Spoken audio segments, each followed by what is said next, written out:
for the last 5 minutes, you simply experienced a little bit of rest, Sabbath rest. And not suggesting Sabbath will be a day where you sleep for 24 hours, but it's an interesting concept. It's an interesting principle. It's an interesting practice. And I want you to think about this as we unpack the subject of the day. How different is your Sabbath, we'll call it our Sunday, from the remaining 6 days of the week? What are the distinctives for you? Well, it's interesting about the fourth commandment. It seems to be the throwaway commandment. It's the big 9, little 1. If we voted one commandment off the island, and you can take a look, my guess is it would be this one first.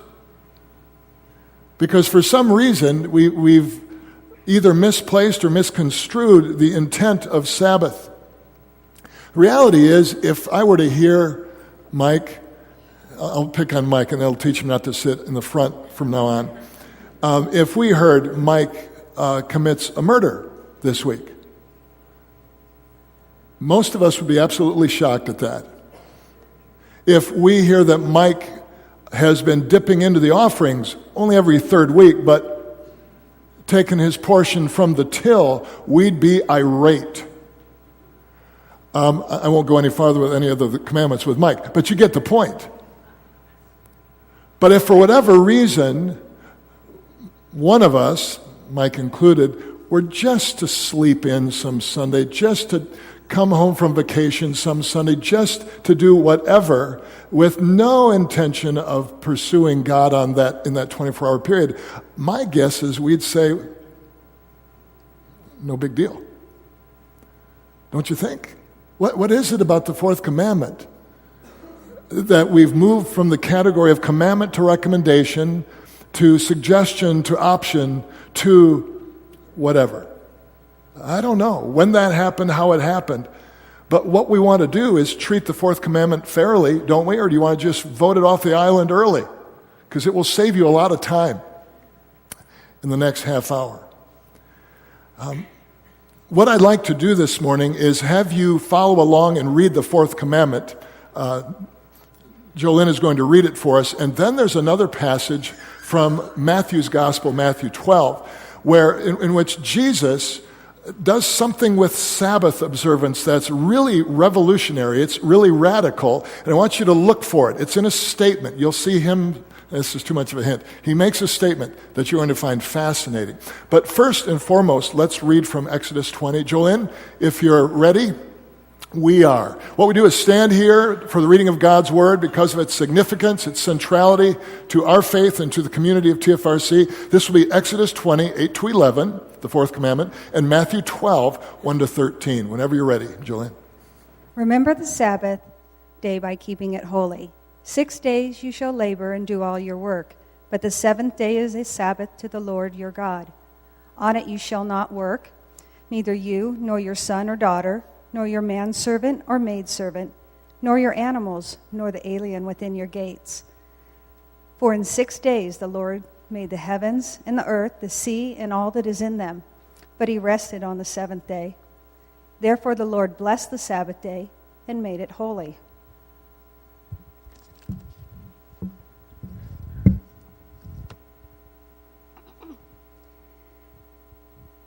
At that time, Jesus went through the grain fields on the Sabbath. His disciples were hungry and began to pick some heads of grain and eat them. When the Pharisees saw this, they said to him, "Look, your disciples are doing what is unlawful on the Sabbath." He answered, "Haven't you read what David did when he and his companions were hungry? He entered the house of God, and he and his companions ate the consecrated bread, which was not lawful for them to do, but only for the priests. Or haven't you read in the law that on the Sabbath the priests in the temple desecrate the day and yet are innocent? I tell you that the one greater than the temple is here. If you had known what these words mean, 'I desire mercy, not sacrifice,' you would not have condemned the innocent. For the Son of Man is Lord of the Sabbath." Going on from that place, he went into their synagogue, and a man with a shriveled hand was there. Looking for a reason to accuse Jesus, they asked him, "Is it lawful to heal on the Sabbath?" He said to them, If any of you has a sheep and it falls into a pit on the Sabbath, will you not take hold of it and lift it out? How much more valuable is a man than a sheep? Therefore it is lawful to do good on the Sabbath." Then he said to the man, "Stretch out your hand." So he stretched it out, and it was completely restored, just as sound as the other. Thanks, Joanne. You can have a seat. There's a little fundamental housekeeping we need to take care of before we get into the intent of the Sabbath, and that is this. If you've noticed, we're not worshiping on Sabbath. I don't know if you caught that. It's Sunday. Shabbat, the original intent, the Jewish people of God, was to worship on the Sabbath from sundown Friday night to sundown Saturday night. We've moved it. And what I wanted to do briefly is give you some of the rationale behind why we worship on Sunday. Understanding there's really no definitive reason. It's a compilation of issues, reasons that developed during the time of the apostles and post-apostolic period. So why was Sabbath moved from Saturday to Sunday in no order of priority or preference? First of all, the resurrection and creation were both first days. Resurrection, obviously, when Jesus rose from the dead, but also Sunday became the first day of the weekly calendar over time, and both because they were first days. The Christians, early church, began worshiping on Sunday. There's a few New Testament references. Acts 20, verse 7, Paul and the church at Troas on the first day of the week gathered to break bread. 1 Corinthians 16, 2, it was the first day of the week, and offerings should be gathered on the first day of the week. Inferences that it was the first day that the church was to gather. Then officially, 321 AD, and this is something that many of you are aware of, the historical moment was when the Roman Emperor Constantine presented an edict that Sunday would now become the day of rest, not the seventh day. And so for a variety of reasons, and by the way, that's a good Google if you ever want to study the ins and outs of Sunday and Emperor Constantine. You might be surprised at what that's really about. Fourth was the introduction of the Lord's Day. And from Revelation 1:10, John says, "On the Lord's Day I was in the Spirit." Late first century, early second century already, it was the common designation for Sunday, Lord's Day amongst Christians. And so Christians began increasingly to meet on the Lord's Day, the first day of the week. And last, and certainly not least, was a distancing between Christianity and Judaism. As time progressed, the distinctions between Judaism and Christianity increased to a greater degree due to the influx of Gentiles, people like us, for the most part, into the church. The changes caused friction. The change caused division. And eventually, Paul wrote these words that somewhat helped redefine Sabbath from Saturday to Sunday. He says, "Therefore do not let anyone judge you by what you eat or drink, or with regard to a religious festival, a new moon celebration, or a Sabbath day. These are a shadow of the things to come. The reality, however, is found in Christ." And so what Christianity has done is taken Sabbath in principle and moved it a day forward. Boy, we could debate that, and many do, many have. But that is where we find Sabbath. We carried Sabbath forward into the Christian tradition. We moved it to the first day of the week, and that would be what you're doing right now. This is our version of Shabbat, of Sabbath, practicing it very differently than the Jewish people would or still do. Now, there's really the issue today, and this is fascinating to me. I hope you find it at least relatively interesting. That what I believe, my premise here is that there's two groups of people seated here today. There's one group of people that grew up with a lot of restrictions when it came to Sunday, a lot of traditions, a lot of loss of freedom, if you will. And what I wanted to do is see, first of all, how many of you are in that category today. And I'll tell you the results of the survey at the first service in a moment. But if you grew up with your understanding of Sunday as restrictive, would you raise your hand and raise it high, or high enough, because we're counting, not really, but okay, you got that number? Now, there's another group of people represented here that grew up in a culture in which there was no distinction between Sunday, virtually, and the rest of the week. And so you approach Sunday basically as you do every other day. You may go to church, but aside from that, it's no different, okay? How many of you would, and this, you're still saved, there's no salvation associated with either one of these, but how many of you grew up in that environment where there's really no big... Okay. We got the percentages done? What was that? Was that 50-50? 2/3, 1/3? First service very clearly was 1/3 tradition, 2/3 none. I think this is a little dicier, 55-45. But understand, those two perspectives are probably the dominant perspectives of virtually everyone in this room. Hence the conversation and the need for the conversation. For some, the Sabbath day was a day of don'ts. And the roots of that, quite honestly, come out of Old Testament history. They come out of the days of Jesus, where because of this particular law, number 4, there were literally hundreds of do's and don'ts relative to Sabbath observance by the time of Jesus.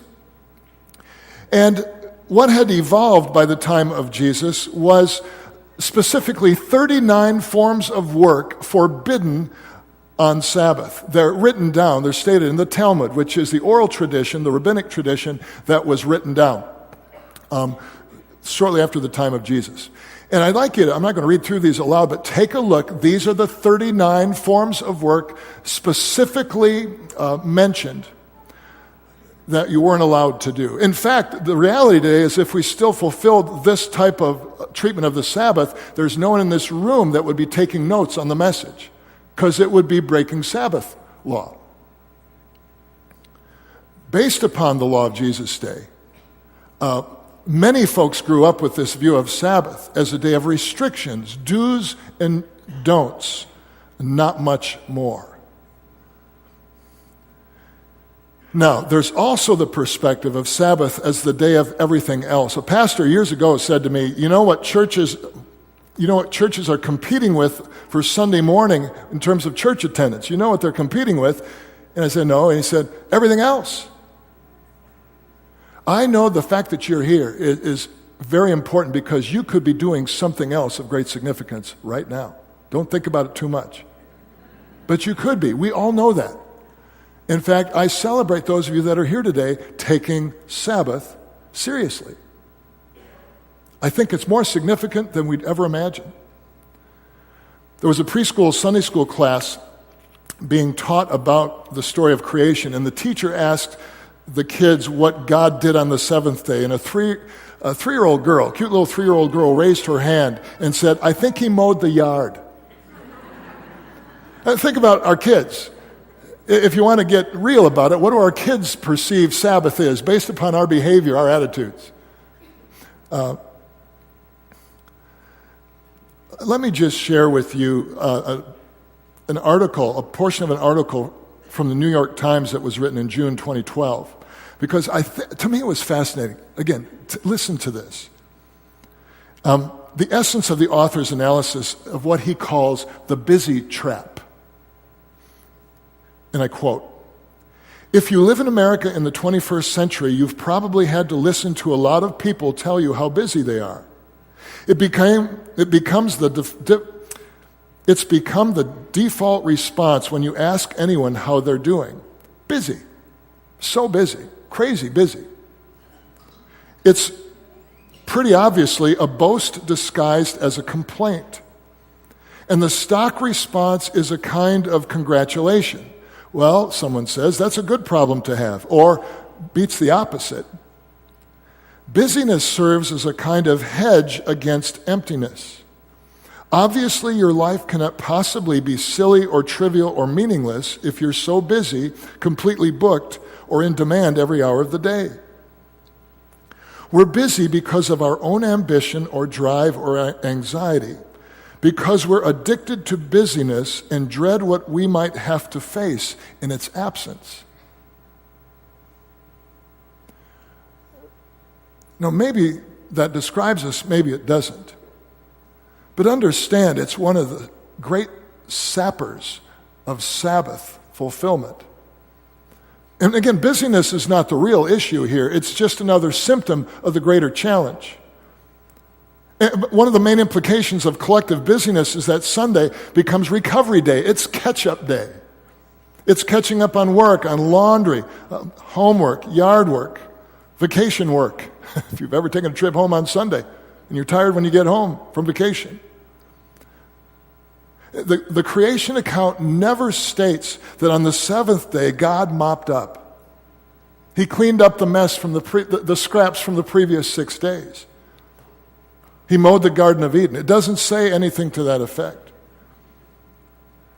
The fundamental issue of the fourth commandment goes back to the first four, the grouping of the first four, which is how to love God.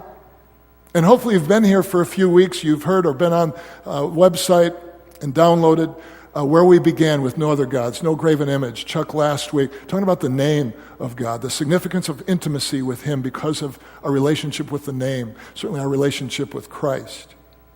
And this commandment completes the foursome. That one of the great exposures to the nature of God is His command to rest as He rested. And the Sabbath principle, our Sunday, is not just about going to church and taking a Sunday afternoon nap. It was designed to be so much more. I had one activity every Lord's Day growing up, from age whatever to the time I left the house. Absolutely required. As soon as we were done with dinner, picture little Brian. In the crib, actually, initially, and then little Brian. And then elementary school Brian, junior high Brian, high school Brian. I had to take a nap. Now, I'm not going to knock my parents' observation of the Sabbath because it was well-meaning. It was part of the tradition of the day. But Sabbath is a lot more, folks, than going to church and taking a nap. And I'm telling you, the more you study and unpack the original intent of Shabbat, of Sabbath, our Sunday in principle, the more amazing it is because Sunday, Sabbath, was designed for your and my liberation. Sabbath literally can set us free if we begin to take it seriously. It's about the 10 steps to freedom. And I would argue, I don't think there's another commandment more significant to our liberation from all the emotional junk, from the harried pace that we live, than this particular commandment. Because I believe the way we live life ordinarily enslaves us in the midst of the tyranny of the urgent, more often than we'd like to imagine. And at what expense to our love for God? Now, here's where I get a little bit, my old social degree comes out. I love studying statistics from the culture, and there's plenty for me to share with you today about who we are as an American culture, much of which you either know intuitively or you've read yourself. You may not believe this, but Americans work longer than any other decade in recent history. In many professions, white-collar professionals, a 40-hour work week is now seen as half-time. Part-time, not really putting in all the energy you should. Let's talk work-family conflict is much higher in the United States than anywhere else in the developed world. One reason is that Americans work longer hours than workers in most other developed countries, including Japan. And then there's sleep deprivation. Some of us suffering from that a little bit this morning. New survey shows we're leading the world, the globe, in another category, and it's sleep deprivation. Yes. Actually, we're among the top three. France and Taiwan are the other countries. Why do most Americans sleep-deprived lose sleep? You know what the survey says? 2/3 of sleep-deprived people are losing sleep because of finance. Again, I'm glad that's not an issue for anyone here. And here comes the distraction. Finally, let's talk medication. 70% of us are on at least one prescription drug. Over 50% of Americans take two. I'm not knocking healing, by the way. What's the second most common prescription given today? You know this. This is no surprise. This is redundant, yada, yada, yada. Antidepressants. Third, I was surprised at this, opioids. Medication with addictive implications. Now, if you like to think about trending, you can guess where the trending is leading. And that's only a small slice of who we are. But folks, we're struggling. We're struggling here. We're struggling here, let alone out there. And I'm not saying if we observed Sabbath that everything goes away, but I'm telling you it'd be an intriguing experiment, wouldn't it? To see what happens when we get our lives back into the rhythm of creation. What I'm not going to do this morning is tell you what to do and what not to do on Sabbath day, okay? You probably have a list already. I don't want to interfere with the list. What I do want to share with you is from my discovery of Sabbath, how amazing Sabbath was designed to be. God's original intent for Sabbath, the people of God and how they originally perceived Sabbath.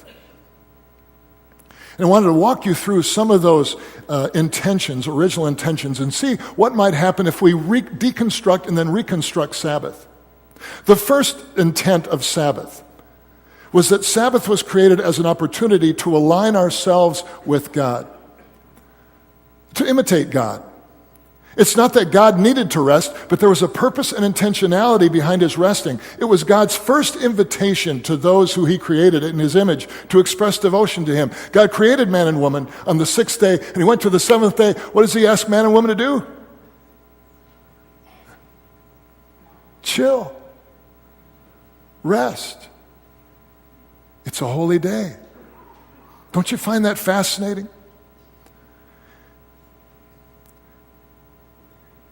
In the context of Sabbath, when in sacred space in a holy time, Israel acts like God, it is exactly what God had intended for them. To love him by imitating him, by aligning with him. That's one dimension of Sabbath. Secondly, Sabbath was created for our recreation, and this may be the gimme of the several intentions of Sabbath. When you hear about Sabbath rest, you read the word, the Hebrew word rest. It's literally menuha, M-E-N-U-H-A-H. It's translated rest into English. But as many Hebrew words are, there's a much broader implication and set of words that more aptly define that term rest. The rest of the Hebrew rest implies happiness, stillness, peace, harmony, multifaceted. Rest is a big thing. It's not a nap. No, I'm not saying naps are bad, by the way. And this rest, this recreation comes from the Almighty One and exists so we could glorify him. And the aim of the Sabbath is for us to enter God's rest he had entered in creation, to experience the same kind of recreation. And so Sabbath in the Jewish faith is meant to be a day of peace, Shabbat Shalom, the peace of Sabbath, peace with nature, peace with society and with ourselves and with others. Now here's what we do is when we bring work into Sabbath observance, when we eliminate Sabbath observance, we eliminate the power of recreation, we blend those worlds that God sets apart from each other. 6 days he works, 1 day he rests. You know the implications of work. On the 1 day we're called, the rhythm of creation, called to rest. It's a great conversation. What do you do when you have to work on Sunday? What do you do with that? What have we done as a culture?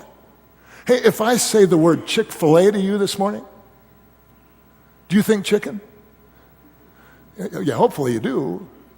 And by the way, this is not a paid commercial, but think about it. Why does Chick-fil-A have a reputation? You know. There are other businesses that close on Sunday, on Shabbat. And understand the dilemma of living within the culture we live in and trying to maintain this commandment faithfully. See, it's liberation from work.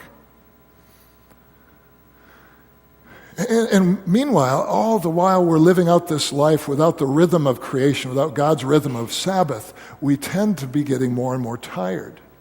Do you know how many times we hear people can't make it to church on any given Sunday simply because they're tired? I mean, that's legit. I get it. But what are we doing to ourselves? The photographer was taking pictures of a first grader at an elementary school, making small talk to put the other subjects at ease. And they asked this little girl, "What are you going to be when you grow up?" And the little girl said, "Tired." And where do you think that came from? I'm telling you. Sabbath offers us quiet and serenity to achieve and perhaps to seek and achieve some kind of internal peace. That's why for 5 minutes this morning at the beginning of the service we did what we did. Just to let you sense we're in the presence of God, and it's a place to rest, and it's a holy place. And then ask yourself, and this is a legitimate conversation, what is it that recreates you? You take that little dash out of recreation, you know what word you're left with, and I don't think that's an evil for Sabbath, to recreate. But the primary goal is to recreate. And what is it in my routine? What is it that I might do that would help recreate me and put me back into the rhythm of God? Third, the Sabbath was created as a holy space in time. Again, the first word holy, kadosh in Hebrew, is ever used, is in Genesis 2, verse 3. It says, "And God blessed the seventh day and made it holy." You are sitting in the holy space in time here. Not in a holy place. I mean, God's people make this place holy, but we are sitting in Sabbath in principle. And we're invited to treat the Sabbath day as God did, making it holy. It's interesting, God didn't create a sacred, a holy place, a holy mountain, a holy river, a holy building when He created a holy space in time. There's a deep thought. So we come into Sabbath in principle, in the presence of a holy God. And we are humbled, we are awed, because He has invited us into His holy space and time. Does that describe Sunday for you? I hope it does. The Sabbath was also created for celebration, and the Old Testament people really got that one well.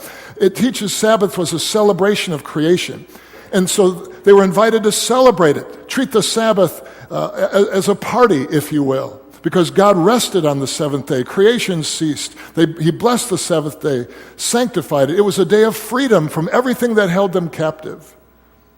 And they treated it as a time of joy. Sabbath, joy. Mourning was forbidden on the Sabbath in Jesus' day. Funerals were delayed another day to avoid the Sabbath. Sabbath was a day of joy. Is that our attitude as we approach this day? So I think we can recapture a lot of this, folks, by simply being intentional about it.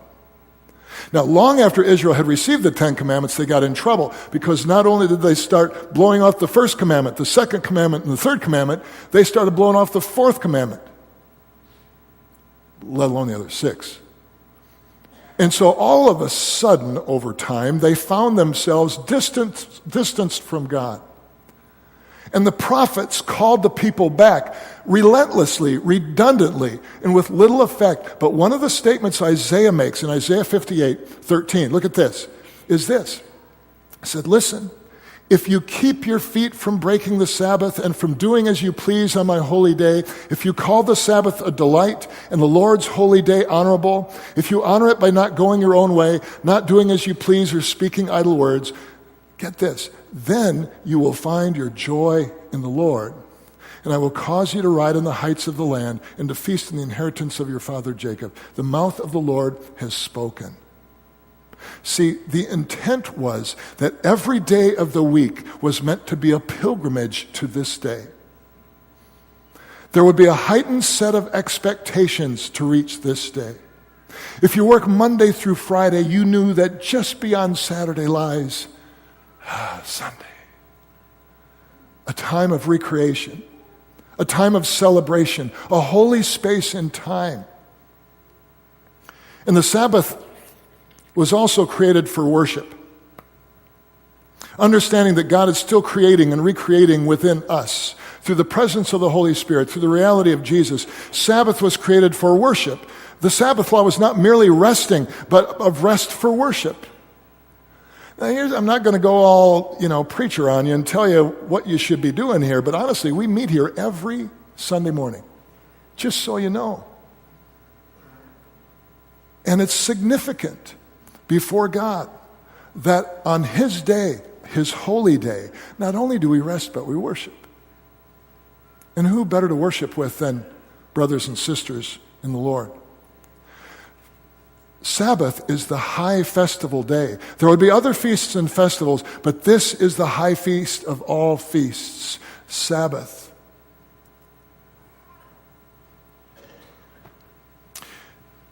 And then, again, Sabbath. What Jesus does with Sabbath is revolutionary, is radical. It's why many of us love Jesus, the countercultural, anti-establishment Messiah. But back to Matthew chapter 12, one of the great issues Jesus had was credibility because of his treatment of the Sabbath. Now, the Sabbath Old Testament laws written were one thing, but by the time Jesus was there were hundreds of other oral laws that eventually were codified, written down in something called the Talmud, that became just as significant as the 10, just as significant as the Old Testament written law. And many of those laws had to do with Sabbath. And Jesus routinely would negate the oral laws. One day, it says, disciples were going through the field on a Sabbath. It was a grain field. They began picking the heads of grain and rubbing them in their hands together. It's like first century trail mix, basically. But understand they were guilty of two separate sins. When they picked the heads of grain, they were guilty of reaping. You saw the 39 earlier. And when they got the chaff off of the head of grain, they were guilty of threshing. Now, arguably, what was required of them after committing those two sins is they were to go make sin offerings with the priest to atone for their sins. That's the degree of detail within first century Sabbath law. But anyway, Jesus and the disciples are going through the fields, routinely knocking heads off of grain, taking first century trail mix, never batting an eye. And Jesus is simply speaking to the inflexibility of the current situation of the law. Getting back to the spirit of the law. And in Matthew 12, it takes place in a synagogue. The Pharisees set up Jesus to heal someone that has a withered hand, a handicap. They were looking for reasons to accuse him of healing on the Sabbath. And again, a long story, kind of a meandering story of the rules and regulations on Sabbath. Fascinating. On Sabbath, you could save a life, but any other medical intervention was breaking the law. Only to save a life could you do something on Sabbath. This person with the withered hand, it wasn't life intervention. This is just a condition he was born with or developed. So technically he was about to break the law. Pharisees are going at it with him, and he's responding, and he makes this statement. And this, to me, is an outlandish revolutionary statement. He says, "It is lawful to do good on the Sabbath." Now, you want to take a few minutes and discuss in your small groups the implications of that comment? How would you try to box that one in? How would you try to define that statement? But I would suggest, as significantly as the fourth commandment, to rest and to make this day holy, Jesus commands it's lawful to do good, to do kingdom good, to serve, and I'll let you fill in the blank. If it's done in the name of the God who created the Sabbath. His point is that the Sabbath was created to serve people instead of people being created to serve the Sabbath. Jesus claims he was Lord of the Sabbath. The Sabbath is the servant, not the master. The Sabbath is monumental in helping us understand how to love God. And I'm telling you, 9 out of 10 commandments just doesn't cut it. We've got to recapture somehow the spirit, the extent, the breadth, and the depth of this amazing commandment that was designed, I would argue as much as any other commandment, to set us free from the tyranny of things that keep invading a balanced life, a rhythm of life that God intended for us. So here's all I'd have you do.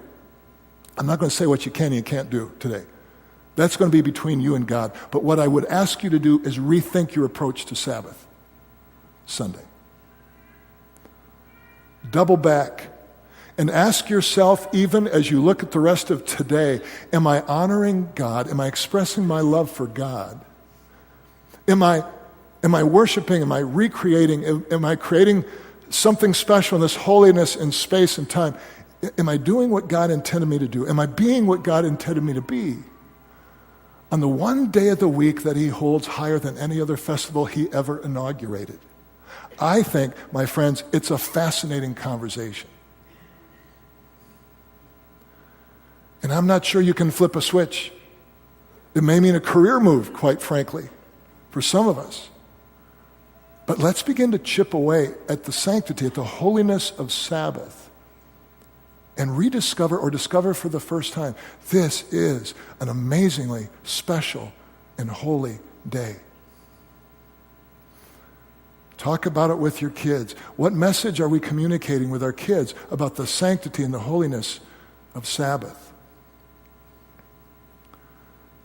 It's an opportunity every seventh day to realign ourselves with God, to be recreated, to celebrate, to worship, to do good. It's a lot more than going to church and taking a nap, although that's not a bad place to start.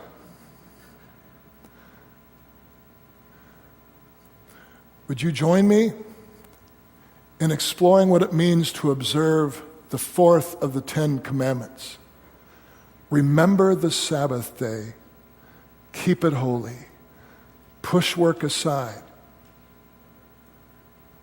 and rest as God rested. Simple challenge. Let's pray.